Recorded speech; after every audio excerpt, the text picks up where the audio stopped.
L'objectif de cette présentation est de vous exposer les points de vigilance particuliers relatifs aux principaux contrats que la société de projet va conclure pour la construction et l'exploitation de l'unité de méthanisation. Si un des termes employés lors de cette présentation ne vous est pas familier, n'hésitez pas à consulter le glossaire mis à votre disposition. Les principaux contrats à conclure par la société projet sont appelés contrats industriels. Le porteur de projet va conclure des contrats en sa qualité de maître d'ouvrage, aussi appelé MOA. Le maître d'ouvrage est la personne pour le compte de laquelle l'unité va être construite. Dans le cas d'un projet de méthanisation, il s'agira de la société dédiée qui aura été créée pour porter le projet. Le maître d'ouvrage va tout d'abord conclure des contrats de fourniture d'intrants qui permettront de sécuriser l'apport de matière sur le plus long terme possible. Dans la phase de préparation de la construction, le maître d'ouvrage peut également conclure des contrats avec deux acteurs fréquents, l'assistant à maître d'ouvrage, aussi appelé AMO, et le maître d'œuvre, aussi appelé MOE. L'assistance de ces deux partenaires, AMO et MOE, est facultative, mais elle est fortement recommandée. Surtout, le maître d'ouvrage, c'est-à-dire la société de projet, va confier à un constructeur la mission de construire l'unité de méthanisation. Il est fréquent que le constructeur propose un contrat dit clé en main, portant sur l'ensemble des prestations nécessaires.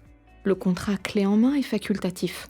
C'est ce type de montage contractuel qui sera analysé dans la présentation qui va suivre.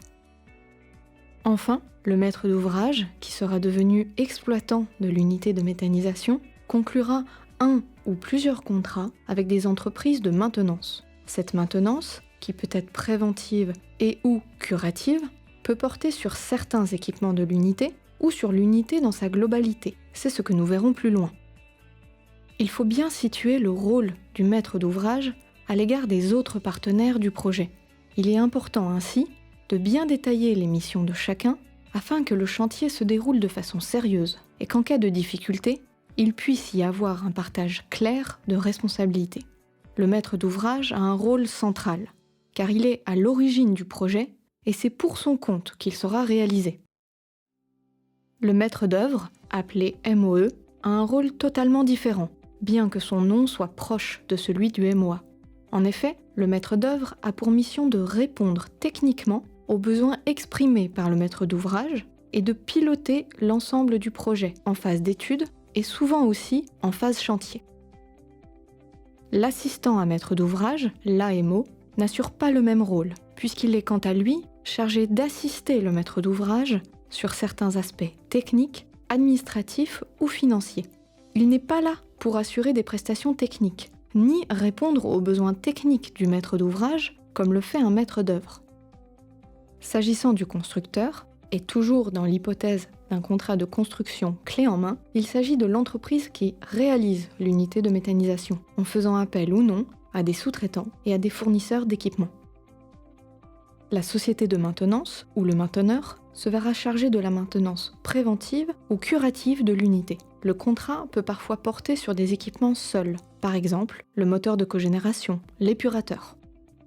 Enfin, le fournisseur d'intrants est le partenaire qui fournira l'unité en matière destinée à être valorisée en biogaz. Excepté pour les projets en autonomie totale, plusieurs fournisseurs d'intrants contractent avec le porteur de projet. Quels vont alors être les contrats que le maître d'ouvrage va conclure ? Il s'agira du contrat d'approvisionnement en matière organique ou de contrat d'apport d'intrants, plusieurs dénominations se retrouvant en pratique, avec le fournisseur d'intrants. Du contrat d'AMO ou d'assistance à maîtrise d'ouvrage, avec l'assistant à maître d'ouvrage. Du contrat de MOE, maîtrise d'œuvre, avec le maître d'œuvre. Du contrat de conception-construction, parfois appelé contrat de fourniture d'unité clé en main, avec le constructeur. Et du contrat de maintenance, avec le mainteneur. Nous allons tout d'abord aborder le contrat d'AMO. Il s'agit d'un contrat facultatif, mais qui est en pratique recommandé, car il permet au maître d'ouvrage de bénéficier de l'expertise d'un prestataire technique qui connaît les enjeux d'un projet de méthanisation, et qui saura consacrer le temps nécessaire pour les relations avec les autres partenaires du projet. L'AMO est en effet chargé d'assister la SPV sur les aspects administratifs, techniques et financiers du projet et des travaux. Le rôle de l'AMO doit être en revanche bien défini, au risque sinon d'être requalifié en contrat de mandataire, voire de contrat de maître d'œuvre. Ainsi, l'AMO n'a pas de pouvoir de décision ou de représentation du maître d'ouvrage à l'égard des tiers. L'AMO n'est pas un maître d'œuvre et ne doit pas, à ce titre, intervenir dans la conception ou la réalisation de l'unité. Il n'a pas non plus à donner son avis technique sur les choix opérés. Plusieurs points clés du contrat d'AMO doivent être soulignés. Tout d'abord, s'agissant du choix de l'AMO, posez-vous les questions essentielles suivantes. L'AMO dispose-t-il d'une expérience réelle en méthanisation ? Quelles sont ses références ? Est-il correctement assuré en responsabilité civile professionnelle ? Demandez-lui une attestation d'assurance détaillée. A-t-il la disponibilité et la réactivité nécessaires pour ses missions au regard du calendrier de votre projet ? Ensuite, s'agissant des missions de l'AMO, elles devront être bien encadrées par le contrat, afin notamment d'éviter de déborder sur des missions de maîtrise d'œuvre. Il n'y a pas de mission type, et l'activité de l'AMO peut être variable. Il peut intervenir en assistance au développement du projet, la sécurisation du foncier et l'aide à la conclusion de conventions d'intrants. Il peut assurer une assistance dans le montage administratif, technique et économique. L'AMO peut aussi aider le maître d'ouvrage dans la consultation et le choix des constructeurs. Il peut aider à la préparation des travaux et du suivi du chantier. Attention, en revanche, nous vous rappelons qu'il ne s'agit pas pour l'AMO de donner des avis techniques et qu'il ne conçoit pas l'ouvrage. Sinon, le contrat d'AMO risque la requalification en contrat de maîtrise d'œuvre, avec toutes les conséquences que cela comporte en matière de non-couverture de l'assurance de l'AMO en cas de faute, par exemple. En termes de responsabilité, l'assistant à maître d'ouvrage ne représente pas le maître d'ouvrage et il ne signe pas en son nom. C'est une des différences avec la maîtrise d'ouvrage déléguée, appelée la MOD. L'AMO est responsable des fautes commises dans l'exécution de ses missions. Il est recommandé de vérifier que le contrat prévoit l'indemnisation du maître d'ouvrage en cas de résiliation pour faute de l'AMO. Par exemple, une perte de recettes, les frais de recherche de nouvelles AMO peuvent être prévus. S'agissant maintenant du contrat de maîtrise d'œuvre, il s'agit là aussi d'un contrat facultatif, mais qui est en pratique de plus en plus réclamé par les banques et les assurances. Il est donc recommandé d'en conclure un, car il permettra au maître d'ouvrage de voir ses besoins traduits en termes de réponses techniques et de confier le suivi de la réalisation de l'unité à un professionnel de la méthanisation. Il est fréquent de rencontrer deux types de maîtrise d'œuvre. La maîtrise d'œuvre unique, portant sur l'ensemble du projet, et la double maîtrise d'œuvre, l'une étant consacrée au process de l'unité, méthanisation, valorisation, et l'autre à la construction proprement dite, souvent appelée MOE-BTP. Il convient de bien anticiper le champ d'intervention du maître d'œuvre, car il est fréquent que des maîtres d'œuvre issus du BTP, pas forcément spécialisés, n'interviennent que dans ce domaine et excluent la maîtrise d'œuvre process alors qu'elle présente un enjeu important pour le projet. Comme évoqué précédemment, le maître d'œuvre est chargé d'apporter une réponse technique aux besoins exprimés par le MOA. À ce titre, il doit s'assurer que là où les entreprises responsables des travaux ou les fournisseurs d'équipements satisfont aux besoins du porteur de projet. Cela peut passer par une aide au maître d'ouvrage lors du choix du constructeur, en cas de clé en main, ou des entreprises prestataires. Le maître d'œuvre sera chargé du suivi du chantier, via l'assistance aux réunions et du respect des délais. Sur le plan financier, le maître d'œuvre peut être tenu du suivi du budget, de la validation des factures et d'éventuelles commandes de travaux supplémentaires. Le maître d'œuvre a une obligation de résultat en la matière. Les points clés du contrat de maîtrise d'œuvre portent là aussi sur une bonne définition, dès le départ, des missions confiées au maître d'œuvre. Tout d'abord, Y aura-t-il un recours à une maîtrise d'œuvre unique ou à une maîtrise d'œuvre différenciée, process, construction? Dans le cas d'une double maîtrise d'œuvre, il est recommandé de bien détailler l'articulation entre les deux maîtres d'œuvre et leur relation avec le constructeur ou les entreprises prestataires. Par ailleurs, quelles sont les missions précises du maître d'œuvre? Sachant que les missions type, esquisse, avant-projet sommaire, avant-projet détaillé, etc., permettent de renvoyer à des prestations bien connues des professionnels du bâtiment. Le contrat doit également préciser les modalités de rémunération et l'échéancier de paiement. Il est intéressant de prévoir un étalement des paiements afin de couvrir l'ensemble des prestations. Le choix du MOE est une étape primordiale, impliquant de se poser les questions suivantes. Le MOE dispose-t-il d'une expérience réelle en méthanisation et non pas seulement en BTP? Quelles sont ses références? Contactez les sites qu'il a suivis pour recueillir leur retour d'expérience. Est-il correctement assuré en responsabilité civile professionnelle et décennale? Là aussi, demandez-lui la copie de sa police afin de connaître les couvertures et les plafonds d'indemnisation. A-t-il la disponibilité et la réactivité nécessaires au regard de votre calendrier? Le label Calimeta du MOE est de plus en plus exigé par les banques et les assurances. Il peut être un gage de sérieux et faciliter l'obtention de vos financements. Le contrat de maîtrise d'œuvre doit détailler les missions confiées. Sans être exhaustif, nous recommandons de prévoir à minima que le maître d'œuvre soit chargé des visas des plans d'exécution du constructeur ou des entreprises, de la gestion des interfaces et de la supervision des travaux, de la validation des commandes et du choix du matériel, de la validation des factures du constructeur ou des entreprises par le maître d'œuvre, du traitement des réclamations et pénalités du constructeur ou des entreprises. Il est également recommandé de prévoir une maîtrise du budget du chantier, via des pénalités, par exemple, si le montant réel des travaux excède plus de 4 à 6% du coût prévisionnel établi par le maître d'œuvre. La gestion des délais peut être encadrée par une clause de pénalité de retard, même si en pratique, peu de maîtres d'œuvre la prévoient dans leur contrat de base. Le porteur de projet doit maîtriser son mix d'intrants, car de ce gisement dépend en grande partie la rentabilité de l'installation. Il est donc recommandé, pour les sites qui ne sont pas en autonomie, de conclure des contrats de fourniture d'intrants. De tels contrats, facultatifs, permettent de sécuriser l'apport de matière sur le moyen, voire le long terme, surtout dans un contexte de concurrence accrue sur certains déchets. Avant de conclure de tels contrats, nous vous recommandons de vous interroger sur les points suivants. Tout d'abord, suis-je en mesure d'assurer l'apport en intrants de manière durable, que ce soit directement par les exploitations des associés ou par des apports externes? Il est primordial de s'assurer, en effet, de pouvoir sécuriser un approvisionnement en qualité, en quantité et en saisonnalité suffisante pour que le projet soit financièrement rentable. Ensuite, quelles sont les alternatives si un des fournisseurs d'intrants fait défaut?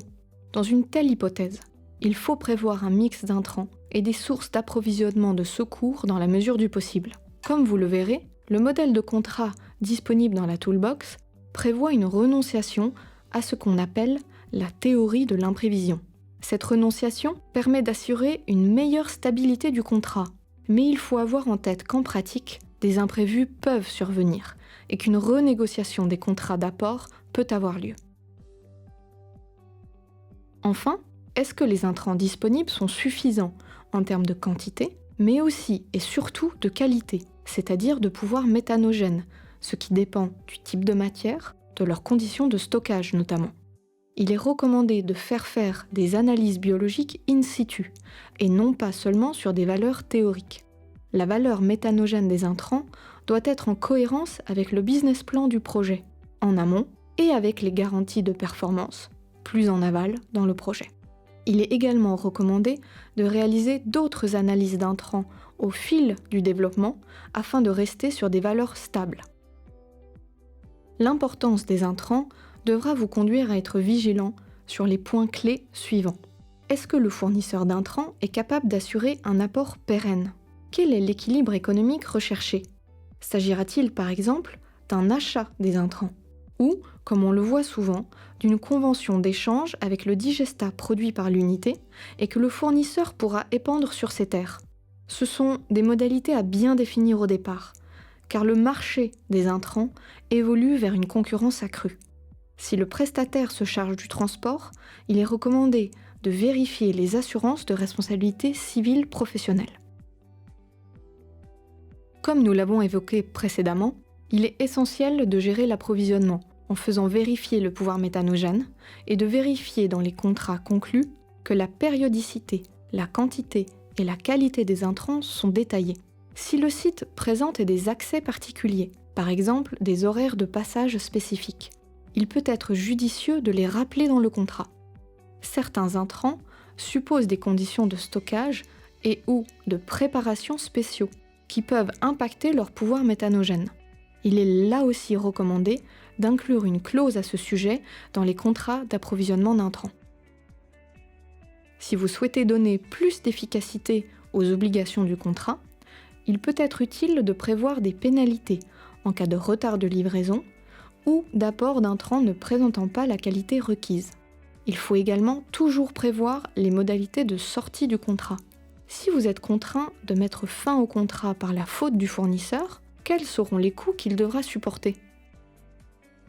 Nous allons maintenant aborder le contrat de construction. Il faut rappeler que le marché de construction de l'unité suit généralement deux types de montage, selon l'organisation du chantier, le clé en main et l'allotissement. Des montages plus complexes peuvent exister bien entendu, mais il s'agit là des deux plus fréquents. Tout d'abord, le contrat clé en main est le contrat par lequel un constructeur s'engage à livrer un ouvrage complet en état de marche. C'est ce type de montage que nous avons retenu dans les modèles de contrat que vous trouverez dans la toolbox et qui se retrouve assez souvent en pratique. Dans cette configuration, le maître d'ouvrage, le MOA, contracte avec un constructeur qui joue aussi le rôle de maître d'œuvre, sauf si le MOA a décidé, comme c'est recommandé, de nommer un autre MOE externe. Ce constructeur va conclure le plus souvent des contrats de sous-traitance selon les lots et se fournir auprès de fournisseurs d'équipements. Les fournisseurs et les sous-traitants ne sont pas en lien contractuel avec le maître d'ouvrage, qui n'a pour seul interlocuteur que le constructeur clé en main. S'agissant de l'autre type de montage, c'est celui consistant pour le maître d'ouvrage à allotir, c'est-à-dire à répartir les différents travaux de l'unité en plusieurs lots, et donc à plusieurs entreprises.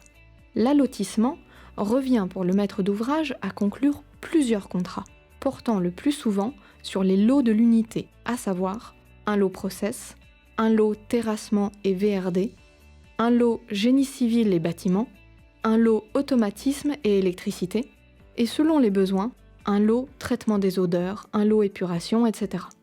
L'allotissement est parfois préféré, car il se présente comme moins onéreux, et chaque entreprise est spécialisée dans son champ d'intervention. Toutefois, c'est un montage qui peut, si les interfaces entre les lots ne sont pas bien gérées, s'avérer beaucoup plus coûteux en cas de désordre. De plus, en cas de problème, les responsabilités respectives de chaque entreprise sont limitées à leur lot, ce qui peut parfois limiter les recours du porteur de projet. Le contrat de conception-construction présente donc des avantages indéniables, à condition d'être bien détaillé et exhaustif. S'il prévoit des lots à la charge du maître d'ouvrage ou de tiers, alors il ne s'agit pas d'un vrai contrat clé en main. Sur ce point, il est utile de se faire accompagner pour éviter les angles morts dans la répartition des rôles.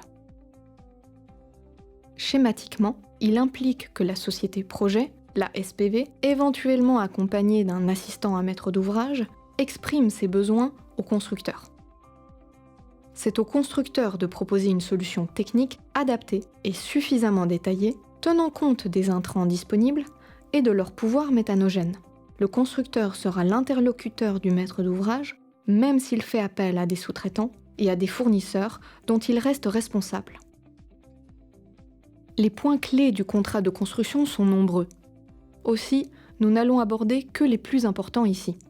S'agissant tout d'abord du choix du constructeur, il ne faut pas craindre de lui poser par écrit les questions suivantes.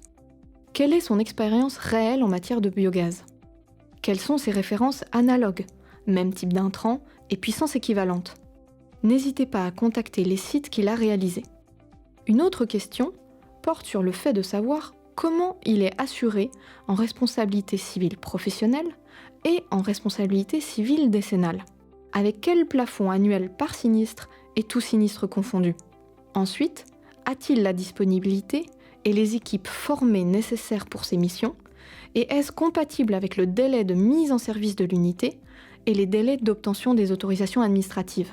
Il faut également rappeler que le label Calimeta est de plus en plus exigé par les banques et les assurances, même si ce n'est pas obligatoire pour tous les constructeurs.